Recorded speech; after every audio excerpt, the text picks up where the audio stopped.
Selamat siang. Siang, Pak.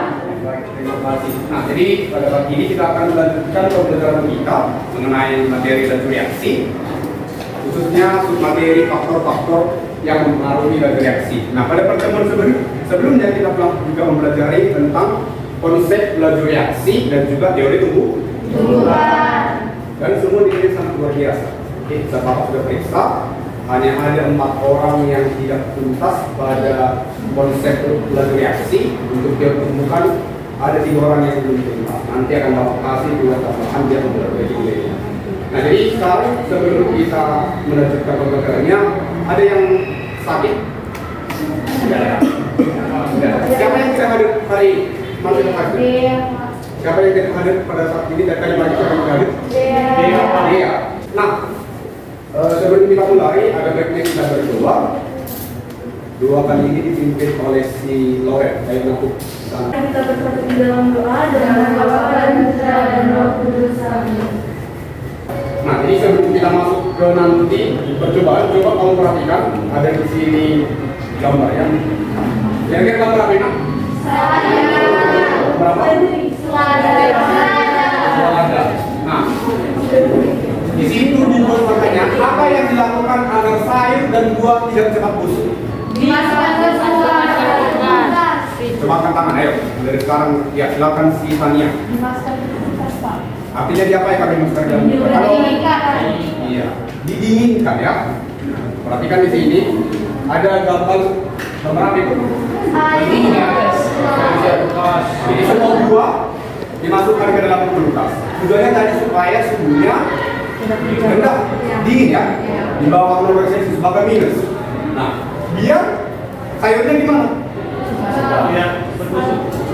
Ya, siriki. Biar apa? Cepat tidak busuk, Pak.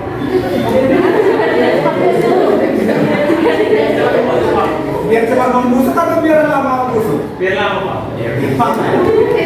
Jadi tujuan pembelajaran kita hari ini yaitu nanti melalui bahan ajar, buku dan juga ada materi yang sudah Bapak bagikan di grup. Nah, kalian akan dapat mengidentifikasi pengaruh konsentrasi. Konsentrasi itu kalau sebelum kita pelajari satuannya adalah molaritas ya, terhadap laju reaksi dengan benar. Nah, kemudian yang kedua, nanti kalian juga akan mampu menentukan pengaruh suhu atau temperatur terhadap laju reaksi. Jadi 2 pengaruh ini nanti akan kita buat hubungannya terhadap laju reaksi. Oke. Nah, ini ada faktor yang pertama, faktor konsentrasi. Nah, silakan dibaca dulu untuk faktor yang pertama ini 2 menit. Nanti Bapak minta kesediaanmu untuk membuat hubungan antara konsentrasi dengan laju reaksi. Silakan dibaca dalam hati. Oke, baik. Siapa kira-kira kelompok mana yang dulu untuk mencoba hubungan konsentrasi? Ya, si Oka, maaf ya, sebentar lagi dulu. Oh, si Ahmed ya, bukan. Si Loren ya, silakan Loren. Ya, bisa nanti tambahkan. Jadi aku membahas saya mau membahas yang utama. Konsentrasi larutan akan mempengaruhi kecepatan suatu reaksi. Jadi semakin besar konsentrasi, maka semakin cepat laju reaksi. Oke, kebalikannya gimana? Oke, itu cukup. Ada yang menambahkan lagi? Oke, baik. Ada yang menambahkan kelompoknya dari kelompok 2 tadi ya? Kelompok 2 ada yang menambahkan bagaimana hubungannya. Tadi si Loren berbicara semakin tinggi konsentrasi suatu zat yang bereaksi, maka laju reaksinya akan semakin cepat. Proses bereaksinya semakin cepat. Jadi di sini katanya nanti semakin tinggi konsentrasi, maka peluang tumbukannya semakin banyak. Oke. Bisa kamu bayangkan ketika jalan raya ada banyak mobil, maka peluang untuk tabrakan itu lebih besar dibandingkan kalau mobilnya cuma 1 atau 2 ya. Nah, itu nanti kita akan lihat. Nah, kemudian semakin rendah, berarti berkebalikan dia, semakin rendah konsentrasi zat, maka laju reaksinya juga akan semakin lama. Jelas ya sampai di sini ya. Nah, sekarang bisa kamu perhatikan ada di sini animasi. Kira-kira HCl-nya 1 molar di kiri, HCl 2 molar ya. Nah, dari gambar ini kira-kira yang sebelah mana? Yang 1 molar atau yang 2 molar yang dia nanti tumbukannya paling banyak? 2 molar. Ya, kelompok 6 ya? Kelompok 5 ya, silakan kelompok 5. Coba dibandingkan. Yang berdiri silakan. belakang dari kelompok kami yang memiliki tumpukan yang lebih sempit, yaitu HCl2 malaikat. Karena alasannya semakin besar konsentrasi reaksi, semakin banyak jumlah partikel reaksi, sehingga semakin besar peluang terjadinya tumpukan efektif. Oke, nah benar. Akan terima kasih dalam pertanyaan. Jadi dari sini bisa kamu lihat bahwa bila HCl-nya ini asam klorida reaksi dengan logam. Nah, maka jumlah partikel yang ada dalam larutan dia lebih banyak dibandingkan HCl yang terlalu ya. Dari gambar ini maka kita tahu bahwa dua belum ya. Kemungkinan untuk terjadi tumbukan pada HCl yang dua dia lebih tinggi dibandingkan HCl yang cuma satu mol. Akibatnya apa? Kalau belum tumbukan, kemarin kita belajar teori tumbukan. Nah, kalau terjadi tumbukan maka pasti terjadi reaksi bila dua syarat terpenuhi. Energinya cukup, kemudian yang kedua energinya cukup sama dengan iya.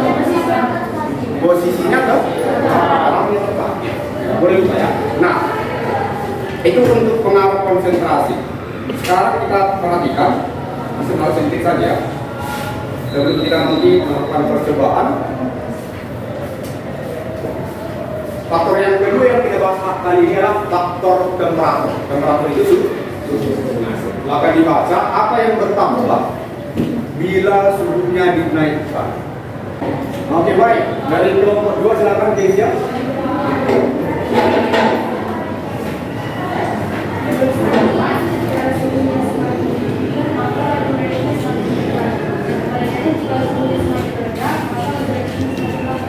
Iya, tapi bila suhunya makin tinggi, maka reaksinya semakin cepat. Kebalikan ya, bila suhunya makin rendah, maka reaksinya semakin lambat. Oke, sebelum Bapak ajukan pertanyaan, tangan dulu Kezia dari Nah, sekarang apa yang bertambah di sini? Coba kamu baca di sini. Apa yang bertambah hingga laju reaksinya makin cepat bila suhunya suka naikkan? Apa yang bertambah? Ayo, siapa yang tahu? Apa yang bertambah? Mana tangan? Siapa yang tahu? Yang bertambah adalah energi kinetik. Energi kinetik partikelnya yang bertambah ketika suhunya dinaikkan. Oke, ada. Oke, baik. Nah, ini untuk lebih memahami faktor-faktor yang pengaruh reaksi ini, maka Bapak sudah punya di sini LKPD supaya kamu lebih bisa menuliskan apa kira-kira pengaruhnya terhadap reaksi ini.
Ya, silakan dipresentasikan. Satu orang yang moderator, satu orang yang menyampaikan mungkin. Ya, silakan semua berdiri kelompok 6. Di sini kami akan membacakan hasil dari kelompok kami. Percobaan pertama magnesium menggunakan kelas kimia dan Erlenmeyer. Hasil pengamatan, gelas kimia yang berisi magnesium konsentrasinya lebih tinggi sehingga reaksinya lebih cepat dan menghasilkan gelembung-gelembung kecil.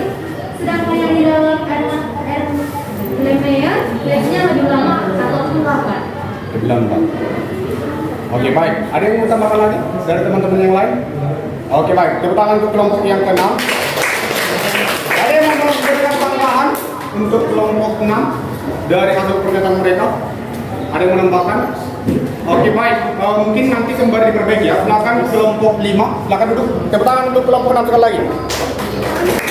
Ya, silakan di kelompok 5. Selamat siang semuanya. Kami akan mempresentasikan hasil percobaan kami. Percobaan pertama yaitu gelas kimia 1 HCl dengan waktu 1 molar dengan waktu 5 menit 38 detik. Dan kedua gelas Erlenmeyer dengan 2 molar dengan waktu 5 menit 38 detik. Dengan hasil pengamatan kami untuk gelas kimia, pada gelas kimia terdapat sedikit gelembung, sedikit perubahan warna dan reaksi yang terjadi lambat. Untuk gelas Erlenmeyer, hasil pengamatan yang kami dapatkan yaitu pada gelas Erlenmeyer banyak gelembung, terjadi perubahan warna, laju reaksi yang cepat. Ya. Untuk percobaan kedua di gelas Erlenmeyer, 1 mili cuka ditambah dengan 10 mili cuka ditambah dengan 10 air dengan waktu 2 menit 41 detik. Hasil pengamatan yang kami dapat, gelembung gas sedikit, gas yang dihasilkan juga sedikit. Untuk kedua, gelas Erlenmeyer dengan 20 mili cuka dengan waktu 20 menit 12 detik. Hasil pengamatan yang kami dapat, gelembung gas banyak, gas yang dihasilkan lebih banyak daripada percobaan pertama. Maka saat soda powder bercampur dengan lalatan cuka timbul gelembung-gelembung gas, itu dikarenakan terbentuknya gelembung gas karbon dioksida. Terus yang perlu itu tuliskan reaksi antara cuka dengan soda powder. Itu NaHCO3 ditambah CH3COH menghasilkan CH3COONA ditambah H2O tambah CO2. Terima kasih. Oke, baik. Terima kasih. Tepuk tangan untuk si Clara. Kesimpulan yang dapat kami ambil dari kelompok 5 yaitu semakin besar konsentrasi suatu larutan maka akan menghasilkan cepatnya laju reaksi. Sedangkan semakin kecil konsentrasi suatu larutan maka akan memperlambat laju reaksinya. Juga dalam mempengaruhi suhu, semakin tinggi suhunya maka akan mempercepat reaksi. Sedangkan semakin rendah suhunya maka reaksinya akan lebih lambat. Oke, baik. Itu dia. Tepuk tangan untuk kelompok yang ke-6. Ada yang menambahkan untuk kesimpulan untuk hari ini? Ya, baik. Terima kasih untuk anak-anak kalian. Nah, jadi kita telah mempelajari 2 faktor yang mempengaruhi reaksi. Yang pertama adalah konsentrasi reaksi, yang kedua adalah pengaruh suhu. Nah, konsentrasi semakin tinggi, maka reaksi semakin cepat. Berbanding terbalik, bila konsentrasi semakin rendah, maka reaksi semakin lambat.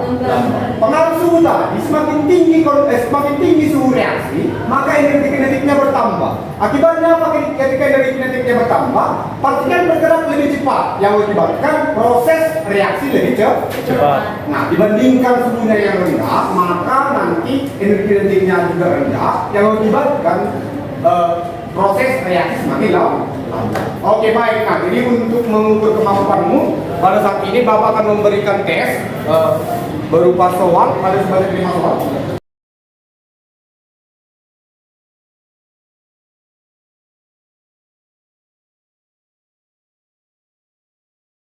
Kita akan melanjutkan pembelajaran di hari Jumat untuk faktor yang kedua, yaitu faktor katalis luas permukaan. Oke, luas permukaan dan katalis.